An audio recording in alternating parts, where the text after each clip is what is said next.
We have Peter on Rog Tevesh going third. It's a Rog Tevesh Prison Stacks deck. This is the deck that actually caused the delay in the top 16. There was a Obliterate cast, and the rest of the pod had to just... Basically, the game started over from that point on. Yeah. And then we have Patrick playing Kenrith going third, or fourth in the pod. So... yeah, we let us know from the start here. Who do you think is going to take down this pod? Let's see it in the chat. Let's see what we got going on here. Whether you think Ben, whether you think Vasher, whether you think Peter, whether you think Patrick. Who are we rooting for in the finals here, chat? I want to see who it's going to be. I know that we have been very impressed with Ben Loeb. Ben Loeb is first seed in the top 16. He ended up finishing the Swiss and the semifinals with 6 wins and 1 loss, which is an absolutely incredible showing. Otherwise, we have Peter on Rog Tevesh. Rog Tevesh has been a request for people to have on stream almost the entire day, and we just haven't been able to get them on, and now they made it to the finals, basically sealing their fate here, making sure that they end up on stream. Yeah, I spent the last 2 hours watching this Tevesh Rog game, and it was incredible.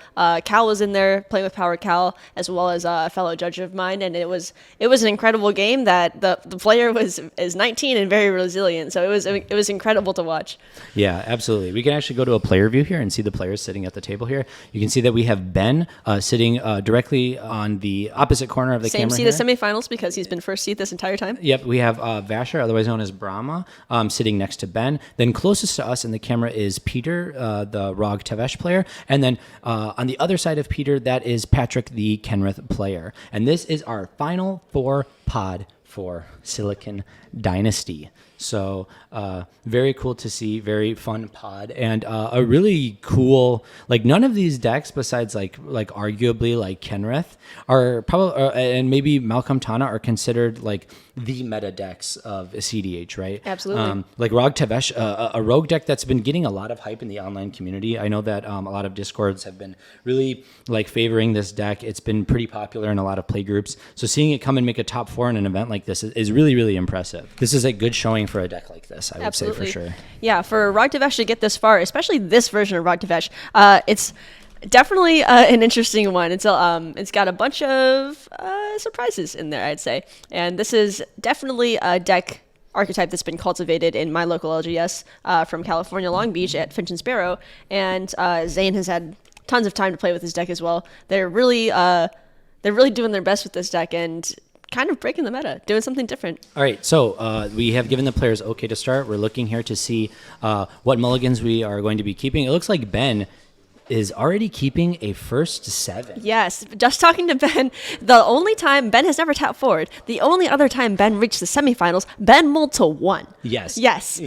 So yeah, Ben Loeb at Punt City made the semifinals, made it to the top 16, actually mulled to 1, and ended up losing that game and got bounced. Soon now after, we see Ben making it to the top 4 and going first on the play. Keeping a first 7. Looks like we see Peter keeping 7 on Rog Tevesh as well.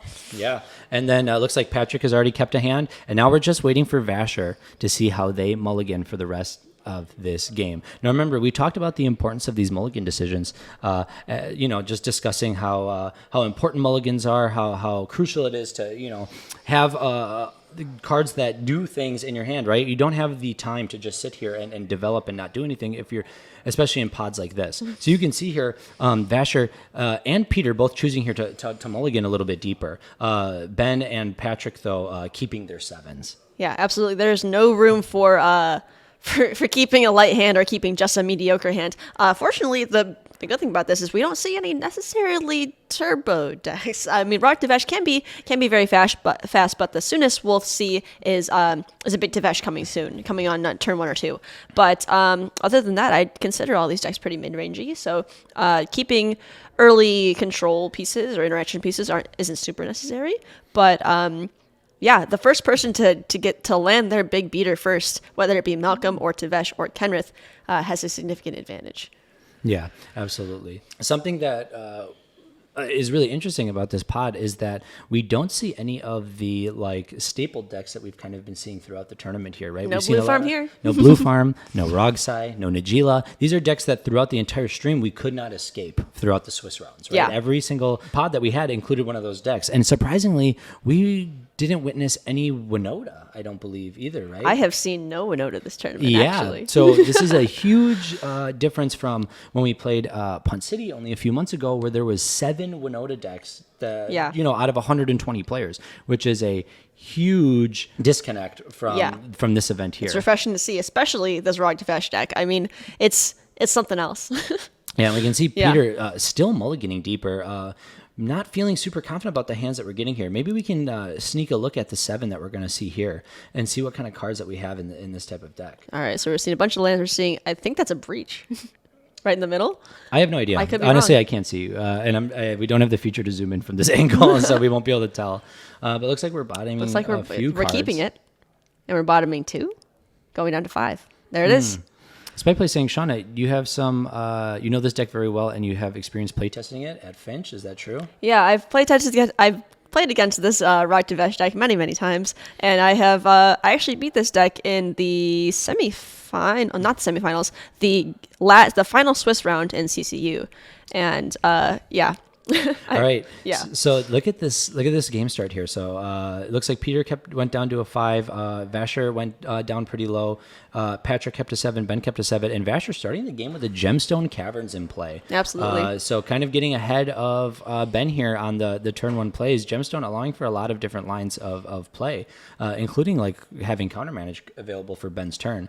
Ben playing Command Tower as land for turn, Lotus Petal, and then tapping the Command Tower for a Soul Ring, cracking the Lotus Petal for a Malcolm, and Vasher picking up his hand. Maybe he wants to counter this Malcolm here. Yeah, mulliganing for Malcolm. Yeah, and you can see the players looking at their hand, Ben putting Malcolm on the stack, saying, if you have no response, I'm just going to pass the turn. And it looks like he showed him a Pyroblast on the Malcolm. So Vasher making sure that we're not going to let Ben develop faster than the rest of this table here, right? And then Ben putting a trigger over the Malcolm to denote that it is back in the command zone and needs 2 more mana to be able to cast it once again. Incredibly smart by Vasher to keep that Pyroblast, especially with Malcolm being the only prominent blue player in the pod. I mean, we'll see some flashy blue.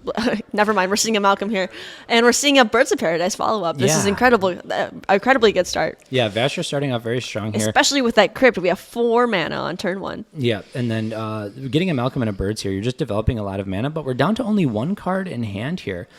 So we're kind of curious to see where we're going to go from this. I wonder if we kept something kind of surprising, like maybe a Glen-Horn Buccaneer. That would be pretty fun to see. This deck is actually really unique, this version of Malcolm Tana, because instead of playing Niv Mizzet, it opts for Kiki Jiki lines. Yep. So a very unique version of the Malcolm Tana deck. It's something that Vasher has been very, very passionate about and very adamant about as the better version of Malcolm Tana, and putting his money where his mouth is by bringing it to this event and taking it all the way to the top 4.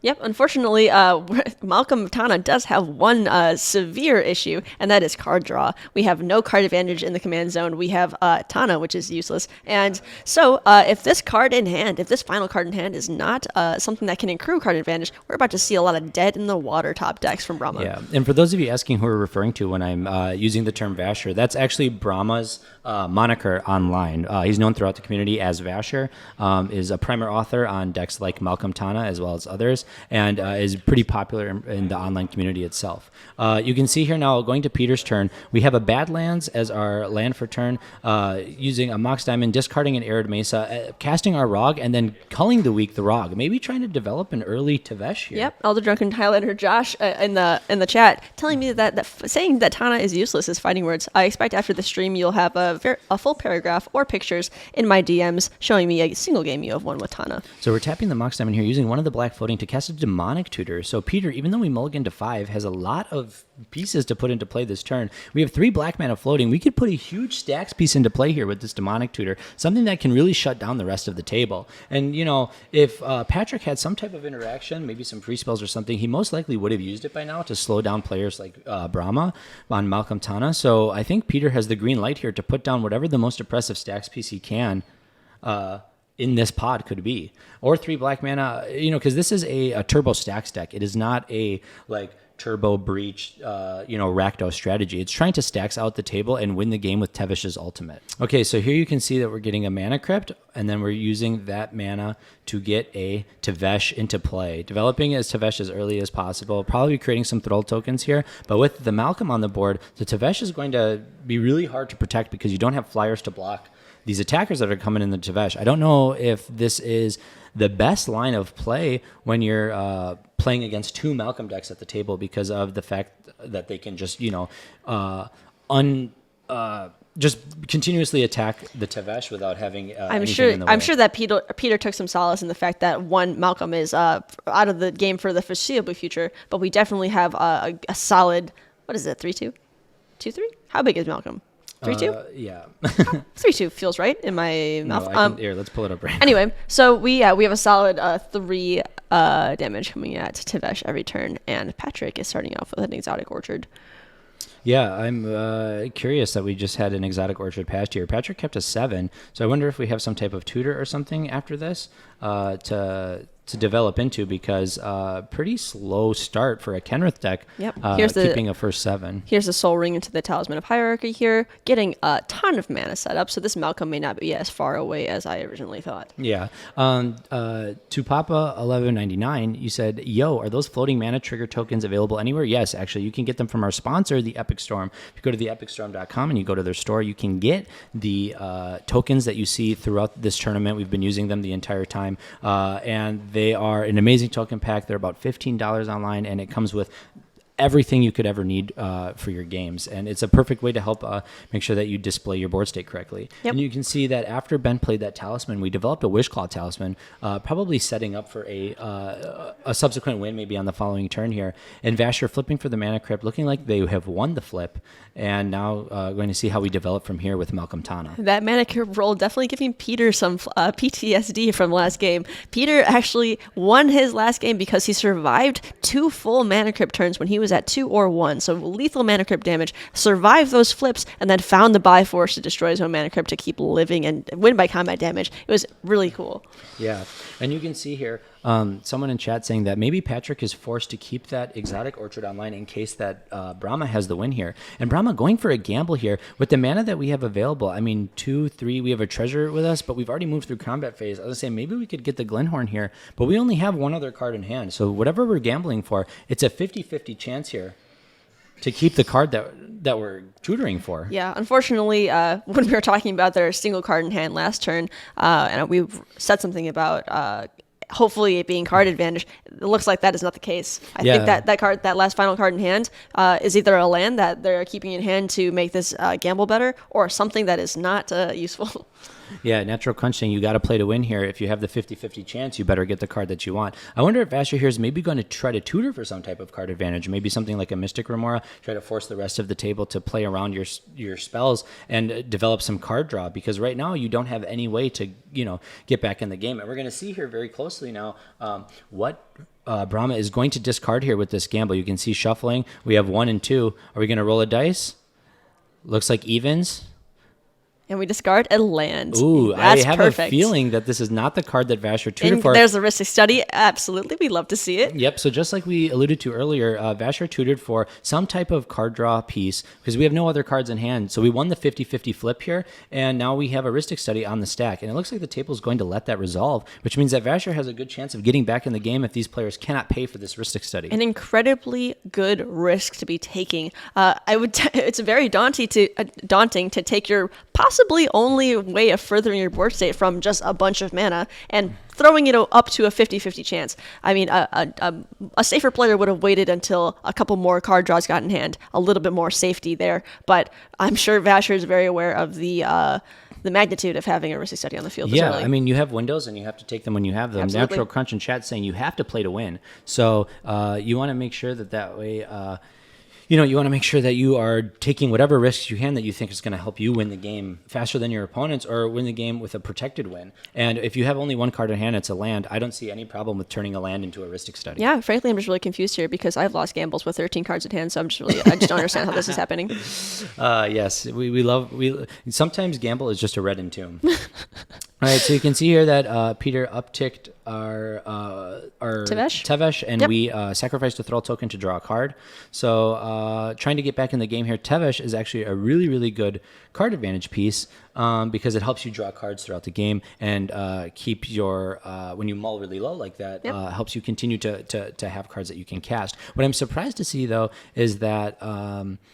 Brahma here elected to gain elected not to swing at the Tevesh. So now we have a Tevesh at 7, and if no one else is pressuring the Tevesh, it's probably going to get to a point where Peter has a way to protect it or a way to remove the Malcolm, and the Tevesh is going to get closer and closer to its ultimate if someone doesn't have anything that can swing at it. And most people know that a Birds of Paradise is a 0/1, so it can't do any damage to it anyways. All right, from Peter, we have a From the Ashes. This card is, we're going to have to look it up, because From the Ashes is something that Zain, who has been playing against this deck for a long time, has seen multiple times. So it is definitely a staple in this one. Yeah. And we're looking it up now to see exactly what it does. So I'm trying to get the From the Ashes to load. Yeah, here. Thonking in chat talking about how the question is if the players are going to feed into this Rhystic study or not.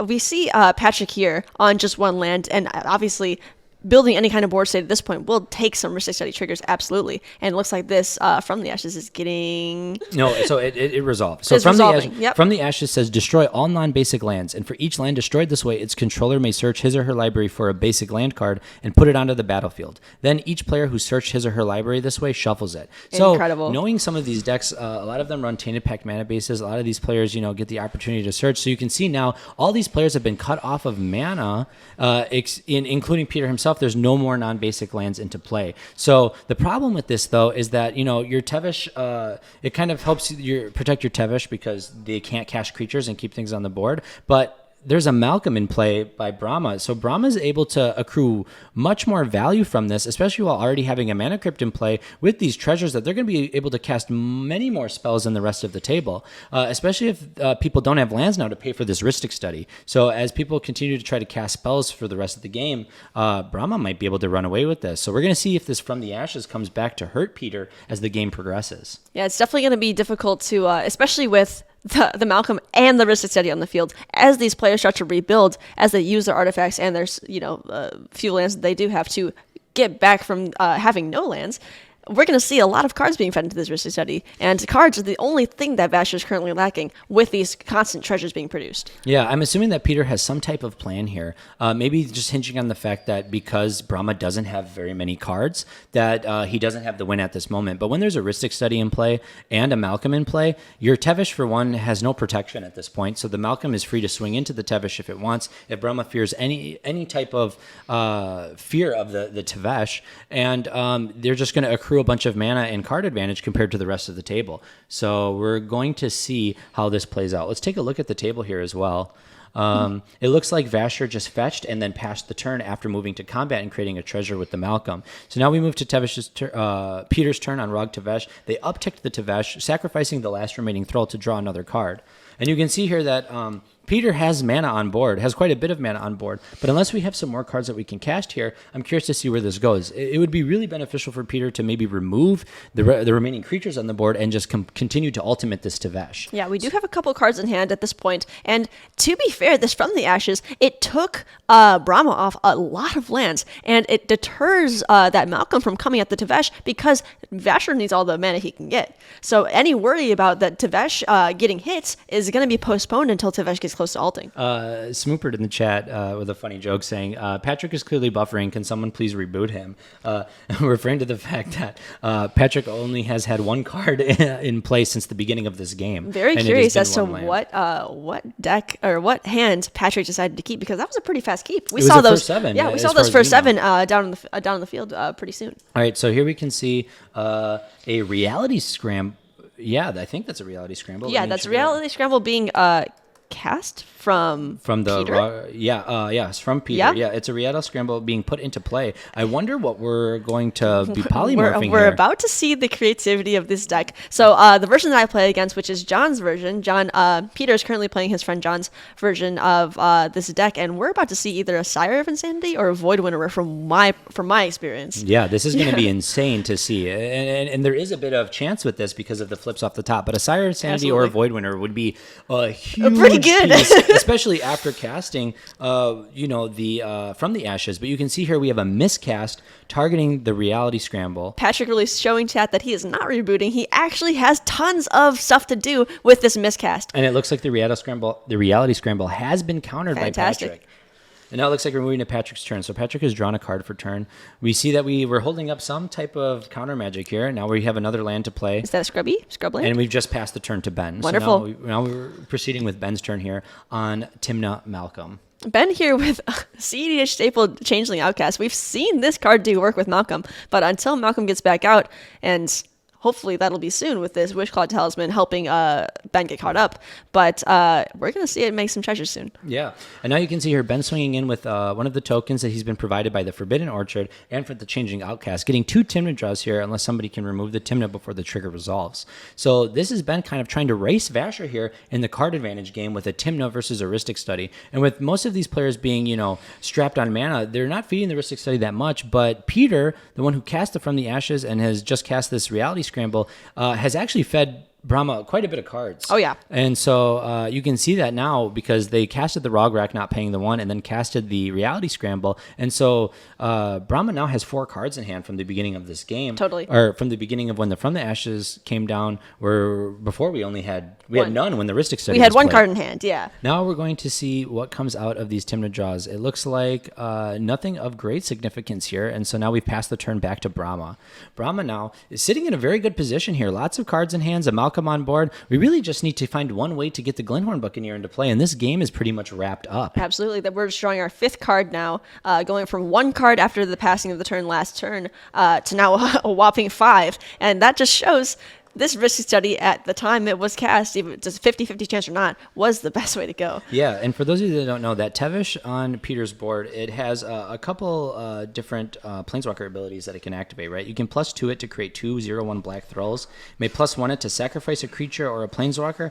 If you do, draw 2 cards, then draw another card if the sacrifice permanent was a commander. And then you can -10 it to gain control of all commanders and put all commanders from the command zone onto the battlefield under your control. We're seeing a Rite of Flame here from the Bird of Paradise, making us think that maybe we found some gas in those 4 cards. All right, here we go. We're going to see what Brahma is doing here.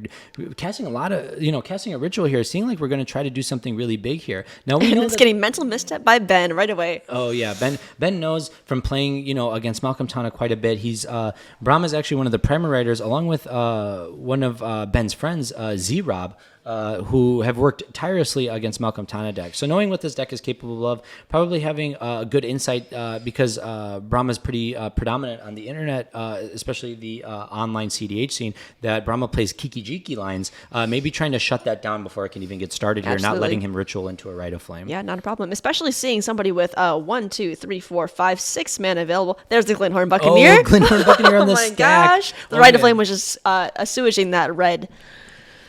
Yeah, so here we can see that Vasher is putting the win on the stack. We have a Glen-Horn Buccaneer. We have casted it. We have not yet moved to combat. And if this resolves, this would be the end of this event. So we're going to see here. Let's check in on the table really quick. Look at how they're talking. We know that the Kenrith player has 2 mana available to them, and Vasher rubbing his head. I'm curious what's going to happen here. Unfortunately, we have seen 1, 2, 3, 4 cards only from Patrick. We have plenty of cards in hand and hopefully some stuff to do with it. We have mana of every color. Hopefully there's something that Patrick was holding on to, but we already did see that miscast. And I'm sure everybody knows from experience that creature removal is not the easiest thing to come by. Yeah, cEDH. I mean, this meta, in this specific tournament, we've seen a lot of spot removal. So I wouldn't be surprised to see if Patrick has something to answer this Glen-Horn Buccaneer. But as soon as we move to combat here, if we don't have an answer before we move to combat, this game is pretty much locked up. Absolutely. So it looks like the table's having some discussion. We're talking about the spell that's on the stack. They're explaining to Peter that if we don't interact here, we are losing this game. Absolutely. Maybe Peter has something like a Deadly Relic in play, something that can help the table with preventing this from winning the game. We're going to see, though, how this is going to play out.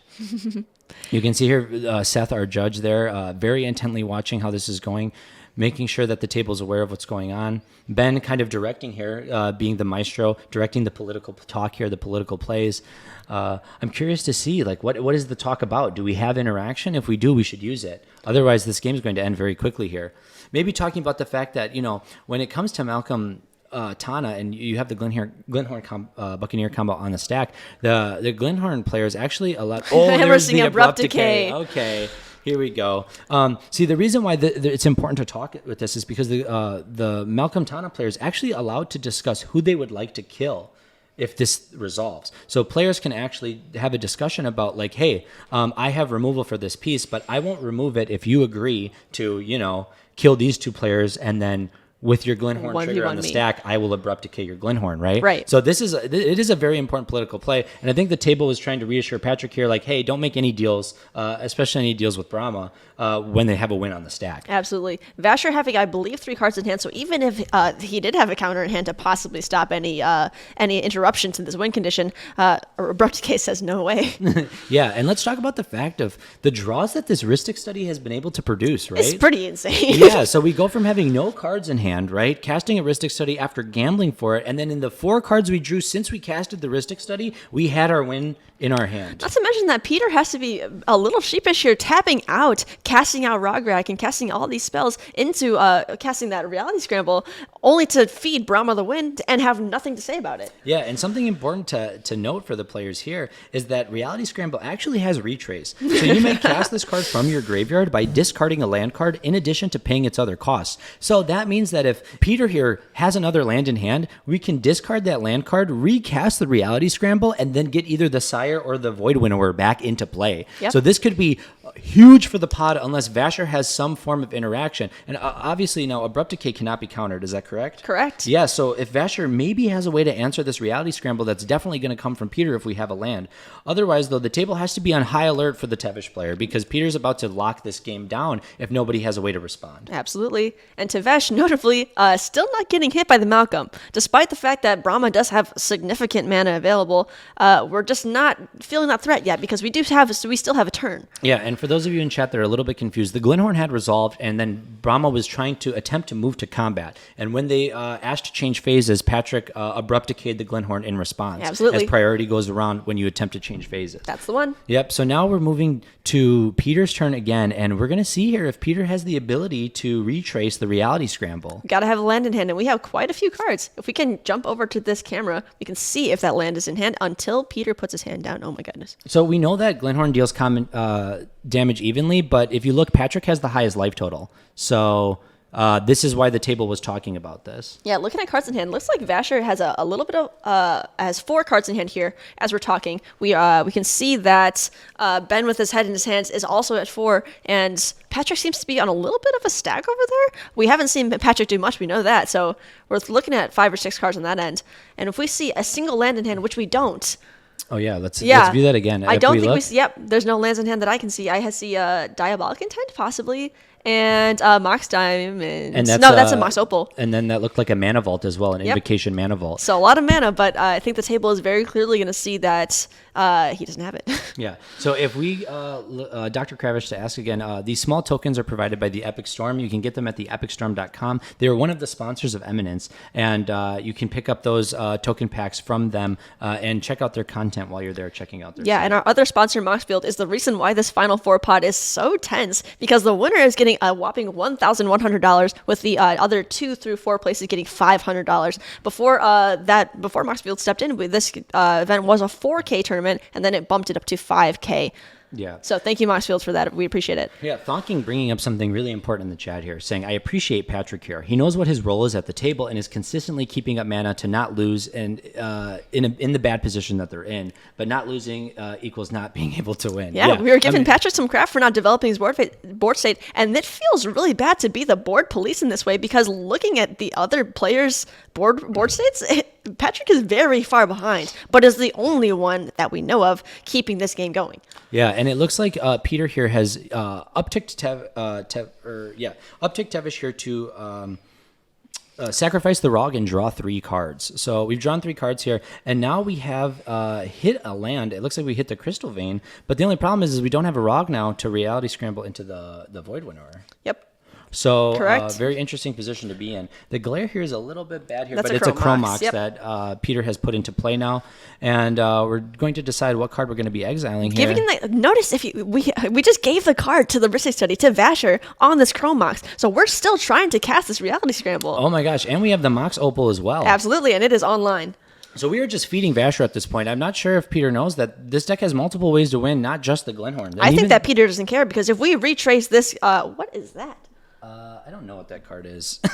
if we retrace this reality scramble and we get Void Winner into play or Sire of Insanity is saying that each player at each end step, everyone discards their hands. So I don't think Peter cares about feeding the Rhystic Study because Brahma only has 2 mana available. I'm going to get some clarification here on what that card is that we have in play, and then once we get that clarification, we'll be able to yes, better Alan, analyze this is what the pieces we're finals. putting into play. Oh, okay, here we go. It looks like that we just hard casted a Void Winnower, which is absolutely insane to see.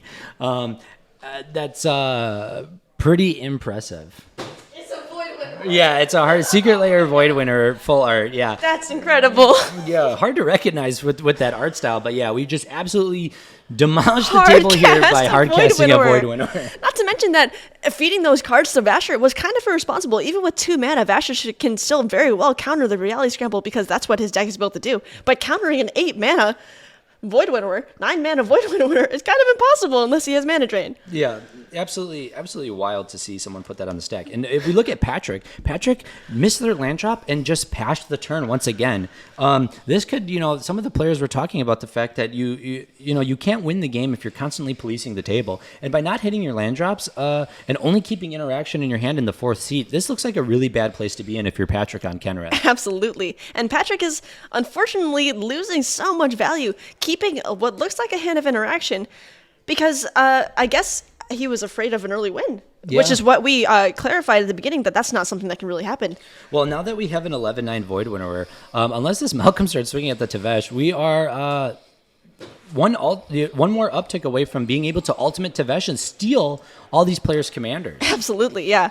Now that we still don't have protection from this Malcolm though, and we are tapped out completely. Yeah. So we're definitely not seeing alt anytime soon. As Vasher has no choice now but to swing at Tevesh. Yeah, absolutely here, and you can see Ben here swinging with all 3 creatures that they have available to them and drawing 3 cards off of the Tymna trigger. And we're going to see if these cards bring up anything significant for the rest of this game. But wow, what a huge play by Peter there, hard casting the Void Winnower. Not to mention here, Rograg only costs 2, and we have 1, 2, 3, 4, 5, 6, 7 mana in play. Reality Scramble is only 4, and we have that land in hand still. So now we can Reality Scramble again, sacking getting rid of the Rograg and getting Sire of Insanity onto the field. Yeah, and now we just go to wild. beats. Yes, of course. I mean, you have an 11-9 in play, and most spells that like you see in cEDH. Like the reason why Void Winner is playable in decks like this and decks like Kinnan is because a lot of 0 cost and even spells are the staples of the format, and you can't cast them, and including a lot of removal spells unless you look at the like the Swords to Plowshares and the Path to Exiles. It's really hard to get rid of a card like Void Winnower. Yeah, we are really relying on Patrick here to find one of those 1 mana white spells because if you want to Psych Rift, absolutely not. If you want to Geist Wave, absolutely not. If you want to bounce Void Winnower in any other way, I know this from experience, absolutely not. So for those of you that are asking about the Glen-Horn, I do not believe that the Glen-Horn is returned to hand. It was Glen-Horn was destroyed. Yeah, was abrupt decayed. Yeah, I believe the Glen-Horn had been abrupt decayed. You can see the abrupt decay in Patrick's yard there. So unless I wonder if it was bounced. Vasher bounced his own with the Alchemist Retrieval. Oh my gosh, we missed that. We're horrible. Yeah, this is actually a really bad position to be in because Vasher almost has a protected Glen-Horn coming up this turn. Yeah, Glen-Horn being 3 mana, 1 red that gets around the Void Winnower. Yeah, actually. Yeah, from Peter's position here, this Void Winnower could end up being a punt. Unless we have some type of, we have our commander in play. If we have a Deadly Relic or something to protect this, maybe we know what we're doing. We kind of questioned the Reality Scramble there earlier as well, but it ended up working out for Peter in the long run. So maybe he knows something that we don't. It's really making this really hard on the rest of the table to try to interact with the Malcolm Tana player, especially if you don't have the ability to beat it yourself. Yeah, at the same time, Pingmeister Pong saying, is Ben now forced to tutor for interaction for Vasher? I mean, Peter can't stray from his game plan. This is what the deck does. You have to look at that Wishclaw Talisman and say, you know what, Ben? You're going to have to deal with this. Let's take a view at the players here and see what's going on at the table. There's a lot of table talk here. Looks like Vasher's trying to convince the table that hey, I know I have this Glen-Horn, but I'm not the scary one at the table here. And it looks like we've passed to Vasher's turn. Did we activate the Wishclaw Talisman? We did activate the Wishclaw. It's on Patrick's turn. It's on Patrick's board. Yeah, absolutely. So now we're going to see what we tutored for here. Kill starts. It's not a Sire of Insanity on the table yet, but we have a Reality Scramble in the yard, able to be retraced. It's a Void Winnower. Yeah, we have a Void Winnower on the table currently. Yeah. Peter playing 4D chess over here, putting that Void Winner into play, knowing it's protected because that Wishclaw Talisman that could normally search for any kind of odd removal spell is now being forced to deal with this Malcolm, unless Vasher can somehow redirect their attention. Yeah, I wonder if that's the play there, to force Ben to use that Wishclaw Talisman to interact with Vasher here. The problem being that Vasher could have any piece of protection that's odd, something like a single CMC counterspell to affect this. Let's see what Vasher's going to do here with this. Cut Flow Kev, Vasher's Brahma. We're so sorry. Yeah, we apologize. Right? That's what we know. That's what we know Brahma as. That's his online moniker. That's how he's known throughout the rest of the cEDH community. So that's what we've been referring to him as. Yep, there we go. Yeah, maybe a little better. We can see how this plays out now. Yeah, higher MTG, higher being ridiculous, just saying that Vasher just wins here. Casting Bring to Light. Casting a Bring to Light because possibly we know, maybe Ben was very straightforward with the fact that, hey, I have to tutor this removal. If you want me to use it on the Void Winner, maybe don't attempt to win with Malcolm. Yeah, so here we go. We have Bring to Light, which has Converge. You can search your library for a creature, instant, or sorcery card with mana value less than or equal to the number of colors of mana spent to cast this spell. Exile that card, then shuffle, and you may cast that card without paying its mana cost. So what are we going to be getting with the Bring to Light here? An incredibly strong card. Going to get Kiki? Can it get Kiki? It can get Kiki. Kiki Jiki is 5 mana, right? It's 2 and 3 red. Yep. So we could be going for a Kiki Jiki combo here. But we know that there's removal. We know that there's possibly removal from Ben here, specifically odd CMC removal. We are in an Esper deck, so it's not rare to see something like a Swords to Plowshares or something if we don't have a win on the stack. Maybe this is just reassurance or backup, as in if any of the removal gets sent on the Glen-Horn, we can just go for the Kiki combo. Yeah. So Thonking kind of pointing out the fact that you fed Vasher a ton of cards from the study, then slammed a Void Winnower. So the Wishclaw Talisman has to get the removal, but you've kind of almost given Vasher the game here if you don't have a way to interact with the table. And with the Void Winner in play, your opponents can't help you do it either. Unfortunately, Thonking, part of being a non-blue and non-kind of interactive deck is kind of forcing your blue players, Ben, a notable, great player, great at interacting with the game, forcing them to use their onboard tutor to fix a solution, and only advance your game plan. Because this is what Rog Tevesh does. This is what this version of the deck does. It just slams these big beaters into board and just makes their opponents deal with it. And we're seeing a swan song on the Bring to Light from Patrick. Patrick once again having every solution. Mormonator telling us that the Bring to Light cannot get Kiki. Bring to Light is a lot of text. Sorry, we read it very, very flippantly.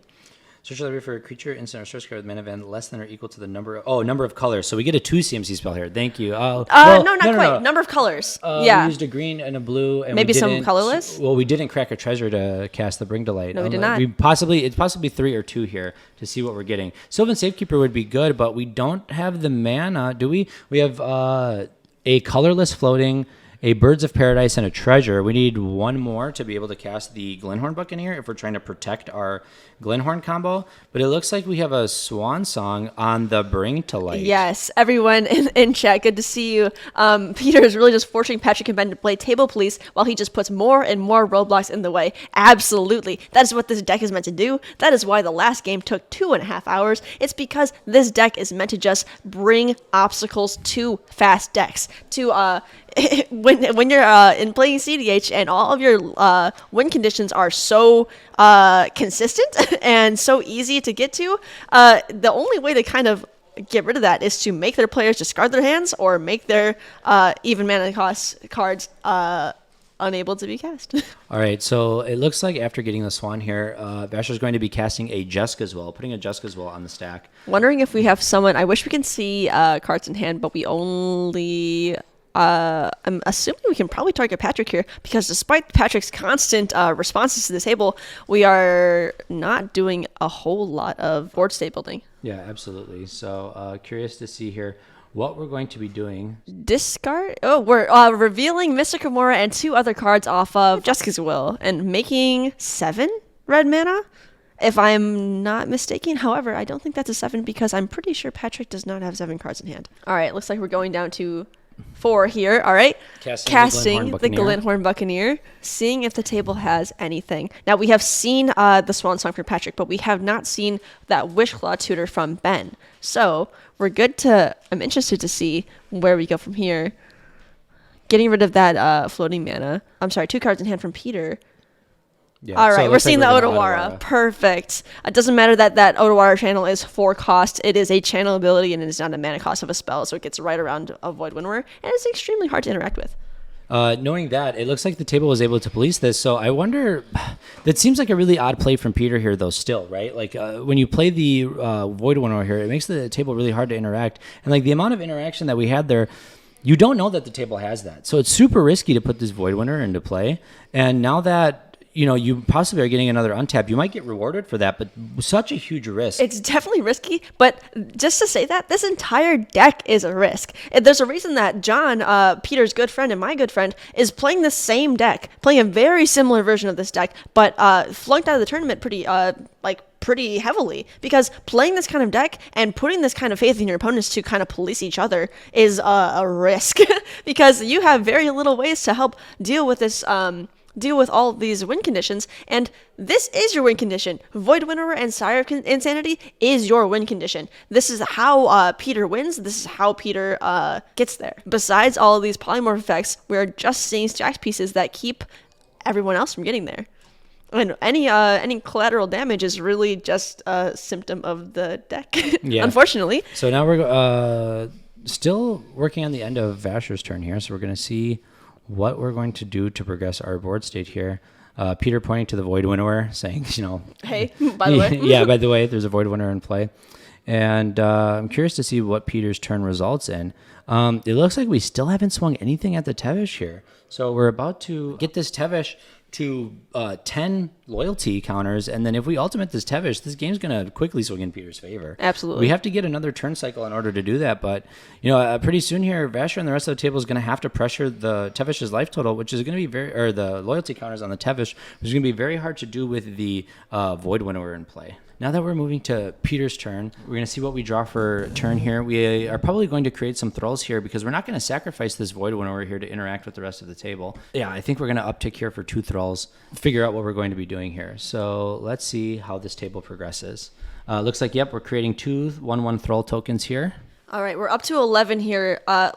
Despite the fact that Tevesh was already at 9, Vasher decided to go for that win, putting that Glen-Horn in the field. Unfortunately, that meant that Tevesh got up to 11. So even if we got attacked here by the 2/2 Malcolm, we're still going only down to 9. So Vasher's decision to leave this Tevesh unpoliced and unattended is really coming back to kind of bite Vasher in the butt unless we can redirect. We have both the Crypt here dealing damage and the constant Malcolm beats, putting Peter here to 24, which is definitely higher than the 22 that is coming from Ben's side, but is kind of worrying because, as I mentioned before, on Peter's side, Void Winnower and Sire of Insanity are the win cons. So unless there's something in the deck that I don't know about, there's really no other way to get there besides getting rid of your opponent's resources and then going to beats. And we see already that the table is pretty cluttered. We have Obliterate and we have all these board wipes and we have some ways to deal with it and wipe this board and wipe resources,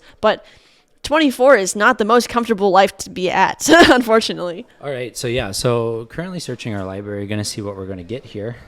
Using a Diabolic Intent to sacrifice one of the Thrall tokens and tutor for a card. So, we're going to see what this results in, and if Peter can somehow find a way to pull out a win here. We have a tutor currently, and we have a bit of mana available to us. Actually, it looks like... Quite a bit of mana. 1, 2, 3, 4, 5, 6, 7. I mean, it looks like we... is this a Divergent Transformations? This is No, this is Transmogrify. This is another polymorph effect, a sorcery speed polymorph effect, looking for that Sire of Insanity, trying to get this clock turned up a little bit, because we are at 24 and we are looking to go to beats. Sire of Insanity, I believe, along with that monstrous effect, is looking for, is a 6/4, I believe. Yeah, so Transmogrify is saying, exile target creature. That creature's controller reveals cards from the top of their library until they reveal a creature card, and that player puts that card onto the battlefield and shuffles the rest into their library. Yep, pretty sound polymorph effect that is getting Force of Willed by Vasher.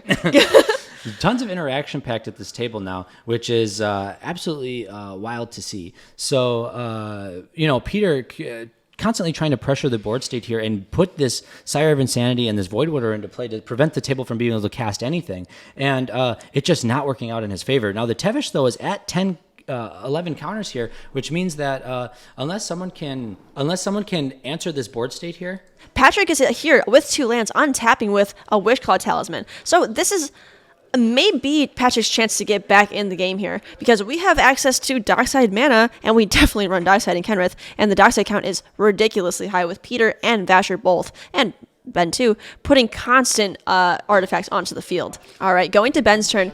Interesting that we untapped on Patrick's turn, and we went to, we saw that Wishclaw Talisman. Obviously, Wishclaw takes 2 mana to activate, but Patrick didn't even go for it, which is curious because obviously giving this Wishclaw to literally anybody on the board means bad news, and definitely bad news for this case.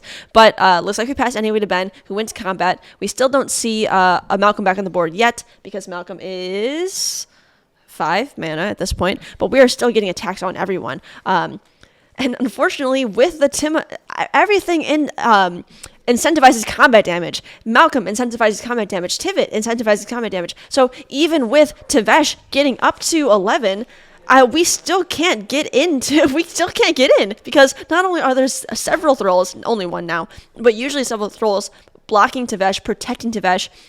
We have so much incentive to either get treasure or get cards in any way to get past the fact that we can't cast even CMC spells. In Ben's second main phase here, we're going to see if any of these Tymna draws are going to lead us to anything to answer this board state from Peter here.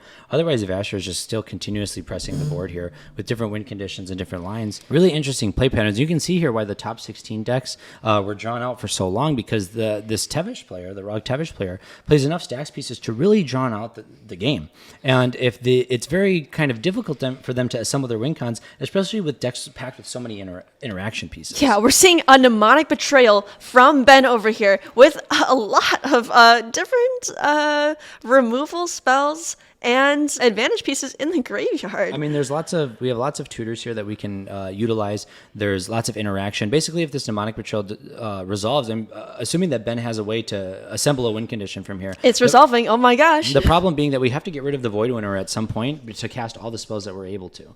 So we're going to see now what ability we have to cast here. You can see Peter having almost the largest graveyard out of everybody here at the table. So hopefully we can get a good display of what cards we have, what mana we have available, and what things we can cast. But yeah, unless we have a way to get rid of this Void Winnower, it's going to be very, very hard to win through this. And if we fizzle and don't end up getting the win, we're going to feed Vasher so many cards here that Vasher should be able to assemble some type of win condition after this. For those of you unfamiliar with the card, Mnemonic Betrayal lets you basically look at every player's graveyard. It exiles those cards, and you may cast those cards this turn. It says exile all opponents' graveyards. You may cast spells from among those cards this turn, and you may spend mana as though it were mana of any type to cast those spells. At the beginning of the next end step, if any of those cards remained exiled, return them to their owner's graveyard. Exile Mnemonic Betrayal. Absolutely. As far as I know, I don't see anything in the graveyard that can directly get rid of Void Winnower. I don't know if we have any tutors as well, but we are starting off with a Rite of Flame from someone's graveyard, possibly from Ben's hand. It came from Vasher's graveyard. Yeah. Putting 2 red mana in the pool and trying to find a card that is castable. We have a D-tutor here, not castable through Void Winnower. We're basically turning off exactly half of, if not more, of Magic's pieces, of cEDH pieces, which Void Winnower is meant to do, and doing incredibly well. If you guys look at Ben, he told me earlier that when he's almost 99% sure that he wins the game, he starts uncontrollably shaking while he's playing his cards. So you can see here that he's looking at the graveyards, and he's getting a little nervous here while playing this out. You can see we put on the player cams here, so you can see who's all available. And we have Seth, we have Max, both of our lead judges here watching this very, very intently. So we're going to see what happens here. Someone claiming, hey, there is an Alchemist Retrieval to bounce that Void Winnower. Good point. Good catch. And we're allowed to cast mana as though, or mana of any color to cast these spells. Absolutely. So like having just a little bit of rituals and things such as that are going to end up proving to be huge for us, especially, look at, we casting what looks like a Culling the Week to get more black mana available to us, which is mana of any color at this point. Yeah. Unfortunately, while this is great and all, this mana is running out quickly. We still have to find a way to win and bounce the Void Winnower too. And like I said earlier, we're just feeding Vasher cards at this point. So any Absolutely. type of interaction that Vasher has here, unless we have free spells, which we don't have a ton of, we have a Force of Will, but in order to cast it for its alternate casting cost, we need to have another blue card in hand. So we're going to see here if Ben is going to be able to pull out the win here. And you can see here we have a judge talking about, lines of play and how we have to go about this here. Everybody intently watching. And we have to be very careful. Obviously, Patrick and Peter's role here is to tell Ben when to stop. Just say, hey, if you can't find the win, if you don't have the mana for it, despite having mana of any color at this point, please hit the brakes and make sure we're not just handing Vasher the free win. It has been tried and true that in cEDH, the second person to attempt the win is always the one that gets there, because the first one that tries to go off gets stopped and then just hands it to the second person. We have 6 mana in pool here, 4 black, 2 red, and plenty of options to get to. We have 2 reality scramble, or polymorph effects that, we have a silence on the stack from Ben's hand. Going down to 17, but that is not going to be low enough. Vasher drawing tons and tons of cards. Honestly, Vasher's hand not looking that full. And Vasher is completely tapped out. So unless we find a force here in these few draws, unless we find some kind of free spell, Fierce Guardianship is online, so that helps, but there's very few things, especially with an access to everyone's graveyard. Patrick, Swan Song, Patrick, Miscast, everything that Patrick's been doing, not accruing value because he's been policing the table, is now at Ben's disposal. And you can see here, it looks like Peter is getting up from the table, needing to stand up, needing a break here. This silence has resolved now from Ben here, so if he has the line, he can basically free cast into this Rhystic study now and not have to worry about it. It's just about assembling a win condition from this point on. Absolutely. So we're grabbing the Jessica's Will from Vasher, I believe, and looking at cards in hand. I know it's not terribly... Yeah, Vasher counting these cards now. And we're making red mana to equal it. Yeah, if Vasher can pitch any cards from his 3, 4, 5, 6, 7 red mana. Yeah, so Vasher has a full grip in hand. Oh, 8. 8. 8 red mana available here. So this is actually huge because it allows us to cast a multitude of tutors. We can go get cards from our deck to produce mana of the color that we need and try to assemble a win here, maybe with something like Thassa's Oracle. Yep. So we're going to see what Ben can do here to pull this win out. Vomez pointing out that Abrupt Decay, the Rhystic, is always open. I mean, at this point, with both Swan Song and Miscast as protection, and Vasher is completely tapped out, that Miscast might as well be a Swan Song at this point because Vasher has no mana to pay for it. Even if Vasher happens to draw that free spell through all these Rhystic study triggers, there's a point when you're going for the win where you have to just forget about the Rhystic study, because without the yes, this was a mnemonic to whoever's in the chat. I can't see your name because you're dark blue, but there is a point where we just have to, despite the stress and despite the and we're Alchemist retrievaling the Void Winnower here. Despite the threat of having the Rhystic study and constantly drawing your opponent cards, you have to put it out of your brain, because at this point, the possibility of drawing a game or an interrupted spell that stops Ben's win here is so low, and Ben has all of the resources at his disposal. Yeah, at this point, yeah, chat is kind of letting it be known here that what anybody has at this point cannot stop Ben. It's all up to Ben now to make sure that he doesn't mess up his line and is able to assemble a win from this point on. You can see here Ben, Alchemist retrievaling Peter's Void Winnower. Peter displaying his hand to the table here, 2 unknown cards and a known Void Winnower. So now we're going to see if Ben is able to assemble the line from this point on. It looks like we're casting the Demonic Tutor. The Demonic Tutor is going back to Peter's graveyard now at this point. What will we be getting from Ben's board to try to win the game? Now, notably, cards that go to his hand you cannot use mana as though or mana of any color. You can only use that to cast the cards that have been exiled with Demonic Betrayal. So we only have 2 black available to us, but it looks like we're grabbing Demonic Consultation. Yeah, that'll do it. Yeah, so Maze, yeah. Thanks for the reminder, Maze, that silence is on the stack. I forgot that it resolved with no competition because Patrick is out of answers. Peter is tapped out. Vasher is tapped out. If there was an answer somewhere, it had to be for the silence. That resolved a long time ago. So it looks like that. It looks like that that this game is coming to a close. Yeah, and it looks like we're casting Mnemonic Betrayal now. No, we're casting the Bring to Light. Or that's what I meant. The Bring to Light. my. The Bring to Light is going to get the Thassa's Oracle for us Unbelievable. because we're using two colored mana to cast the spell. The Bring to Light will get the Thoracle into play, and we already tutored the Demonic Consultation, which means we're going to win with the one black that we have floating to cast the Demonic Consultation. This is all under a silence, so no one can interact here. And if you look at the table at this point, it looks like they're defeated. You can see it in their faces. They know they can't interact here. You can see Ben getting the Thassa's Oracle into play now, putting the Demonic Consultation on the stack, saying, if you have something, it's time to show me. Otherwise, I take this game down, and I will be the winner of Silicon Dynasty. And we're hearing cheers from the next room because it looks like Ben has not only gone 6-1 throughout the Swiss rounds, but Ben has taken down the final pod. Yes, this is absolutely an incredible line, and to find this all through Mnemonic Betrayal, what a crazy thing to see. And you can see the hands are shaking. Oh That is my God. it. That's going to be the end of this tournament here. Ben is going to take this down and become the champion of Silicon Dynasty, going 7-1 in this entire event, only losing one game, being the number 1 seed coming into top 16 and coming out and finishing on top. Ben Loeb, Tymna Malcolm has won Silicon Dynasty, the first in-person cEDH event of 2023. Congratulations to Ben Loeb. What an absolute domination in the tournament. Just absolutely incredible. Completely unfazed throughout this entire event, staying cool, calm, and collected, and taking every single game down methodically. Yeah, despite these shaking hands, which seems like a huge tell to some people, I can't believe that the fact that Ben can have a win condition is like the worst poker face ever. But it doesn't matter because his hands are shaking because he knows he has it. He knows that no matter what his opponents might present to him, that he is guaranteed the win. So when you see his hands shaking, you need to know that it's time to give up hope. Yeah, so what an incredible game to see from Ben Loeb here. It's unbelievable to see a player dominate through the rounds like this. You can see Ben Loeb's friends coming in to support him, showing him hugs and showing him love, saying hey, congratulations for winning. Look at the support from all of his friends. Wow. Yeah, and an absolute banger of a game too. To have to win through the Rog Tevesh player, just incredible display of skill as a player. And just wonderful. The champion of Fun City is Ben Loeb. I'm going to go into the other room here, and I'm going to see if I can bring Ben in for an interview. So let's see if we can get him in here to talk about this event. Yeah, sounds good. Missed what I'm talking about. Can we just have a random pod with more Slicer? That not only did Tymna Malcolm, a deck that maybe I'm just living on a rock, but a deck that I have not seen perform at all. I've basically never seen this deck, period.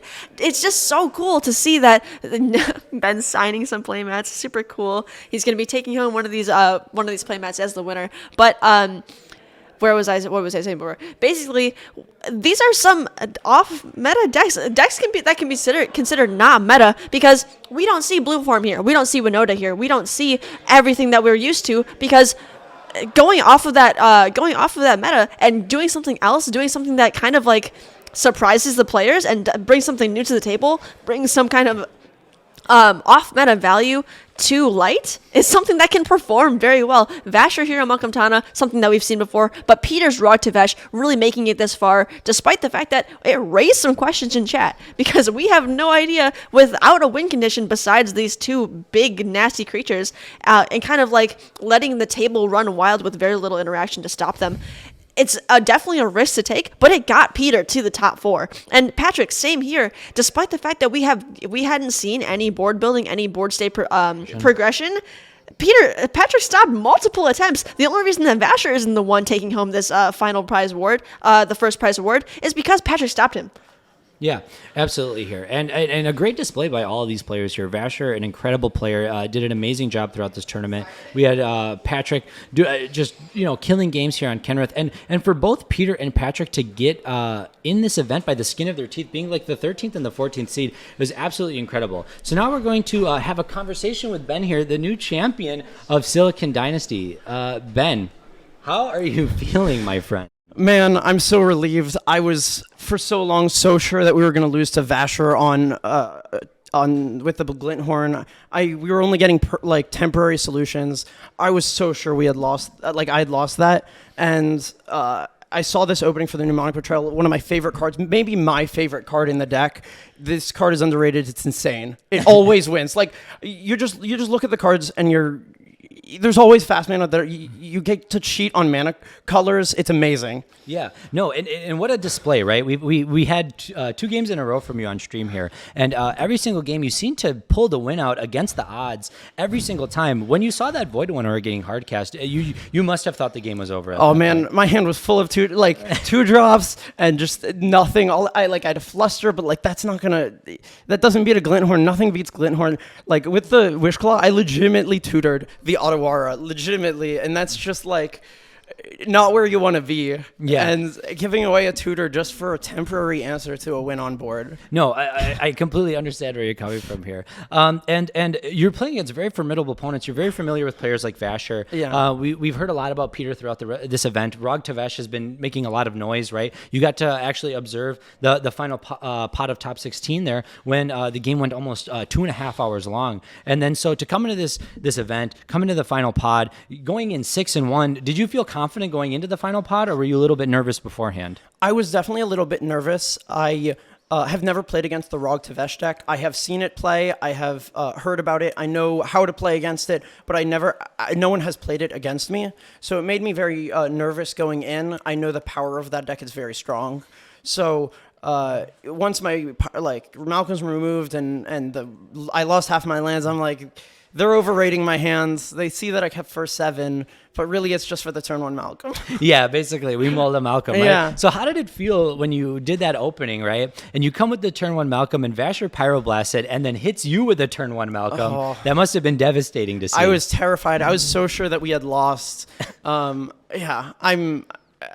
It was terrifying. So we have some questions from some people in chat. One of the questions coming in is that now that you're done with this event, do you think you're going to go home and play some Across the Obelisk? I think I'm going to play some RuneScape, Slay This Fire, Vintage Cube while it's still online for a little bit, and maybe some Across the Obelisk if people want to play with me. Yeah, absolutely. Yeah, and just what an incredible display. So for people that don't know, Ben, you are a level 1 judge, correct? That's right, yeah. Do you think that having such a good grasp of the rules helps you in your games and helps you analyze the board state maybe a little bit better than your opponents? I think sometimes. Like, for example, in that Bring to Light in the end, I would recommend, even if you have a good grasp of the rules, call a judge. So I was pretty sure that how this interaction between a Mnemonic Betrayal letting you cheat on colors with the Bring to Light where it checks what colors were cast, I was pretty sure that it checks what colors you actually spent and not what you spent them as. But always ask a judge because it helps to have rules knowledge because you can find those lines, but always ask a judge. You want to be sure. I mean, you saw in the other game where I missed an interaction with the dress down and the slicer. Yeah, absolutely. And it was just really fun to watch, I think, like more than anything. And the chat was rooting for you at the end there. I think the chat was in favor of the non-stack stacks in that pod, right? Especially after seeing the Void Winnower come down, knowing that Vasher had the Glen-Horn still. They were very concerned for the well-being of the table, thinking that maybe that was a punt coming from Peter. Now, obviously, not knowing that the table had as much interaction as they did, was there some table talk beforehand before that Void Winnower was cast, or was Peter just hedging on the fact that maybe someone else has an answer? I was really against that Void Winnower. I think that on his way to casting it, he cast way too many spells feeding the Rhystic, and it shuts off our interaction, and it doesn't affect the Glen-Horn whatsoever. So I thought that was like really sketchy. I don't know, like, I don't play that deck. I can't really say what the right thing is, but it seems very scary from my side of the field, and I was really not expecting to pull that out once the Void Winnower landed. Yeah, so some people would say that a play pattern like that might seem a little loose. Who knows, man? Who knows? Yeah, well, hey, Ben, we just want to say congratulations to you on winning Silicon Dynasty. You had the best record going into it. You were the first seed throughout the entire top 16, the semifinals and the finals, and you came out on top as the best player. Congratulations, and is this your first ever event win? This is my first ever win. My first cEDH event was Punt City. I made top 16, mulled to 1, lost, and so it feels really good to make it all the way to the top. Yeah, absolutely, and now people will be able to look at your Eminence profile and see the incredible win rate that you had for this event. So congratulations and thanks again for entering. So, this was an amazing event. Eminence, these tournaments are run so well. Highly recommend coming to them. They're so much fun. I mean, Punt City 2 already sold out, so people already know the message. And don't sleep on Mnemonic Betrayal. That card's too good. Yeah. And speaking of Punt City 2, you're from the Philly area, right? That's right. I unfortunately was on the plane when the tickets started selling, and all of them sold out so quickly because the event is just such in demand. I'm on the wait list. Hopefully I get in. We will see what happens. Yeah, absolutely. Well, congratulations to Ben, the actual GOAT of cEDH today. And now, hey, for everyone in chat that's been asking, all the deck lists for this tournament are officially live. If you go to eminence.events and you go to the brackets, you will see the Moxfield link for every single deck list that has been played in this event. Eminence putting them up as soon as the tournament is finished, so you can check them out and go see what decks were played, see what interesting tech was in this format, and go look at the Tymna Malcolm deck that Ben was able to win the entire tournament with, mulling to Malcolm. Now, can I ask you one more question? Yeah. Is it 1-to-1 the deck that you have on the database, or did you swap some cards in for this event? I was not using a different list that I kept secret. I was using my database list. You can go on there and see it. Although the lists are published, so you'll see the same thing wherever you go. Awesome. And congratulations again, Ben. On Thanks your so win much. for Silicon Dynasty. And so then with that, that's going to wrap up Silicon Dynasty, the first ever cEDH event for 2023. Eminence has a slew of events coming up for the rest of the cEDH season this year, including Punt City 2, which is going to be in Philadelphia this coming March. We have then the Cookout, which is happening in Atlanta, Georgia. And then after that, we have Windmill Slam, which is coming back here to San Jose in the summer, before we have a Nationals event that's going to be happening in the Midwest in December. So make sure that you keep in touch with all these Eminence events. There's going to be some people who, from events like this, get able to get into Nationals. Nationals will be an open event, and it's going to be an amazing time. And this cEDH season is going to be a real one. We're going to see some really good players, some really good play, and some insane games like we saw for this entire weekend. So thank you guys so much for watching this stream. It was an absolute blast. Remember that all donations from this stream are going to be donated to I'm so flustered right now after this game. That was just an insane experience. But all donations from this stream and from this event, we had a big donation booth at here, are going to go to Extra Life, which is an amazing cause. They help saving sick kids all over the United States and the world. And everything from this stream is going to be donated to Extra Life, as well as all the donations that we got in person here at the event. So thank you to Extra Life for that. Thank you to our sponsors, including Moxfield. Moxfield, one of the best deck building websites that exists. It is the best deck building website that exists. They have amazing features like the playtest feature. All of the decks from this event are being hosted on Moxfield. If you go to eminence.events, you can see all the deck lists live at this moment. So thank you to Moxfield for sponsoring this event and allowing us to run it as a 5K. And then finally, thank you to another sponsor, the Epic Storm. The Epic Storm did an amazing job providing tokens for this event, helping promote competitive Magic. They do content creation, articles, and things like that. You can go check them out at theepicstorm.com. And with that, we're going to end this stream. Thank you so much for being a part of this. Thank you so much for making some cEDH history, and we can't wait to see you at Punt City 2.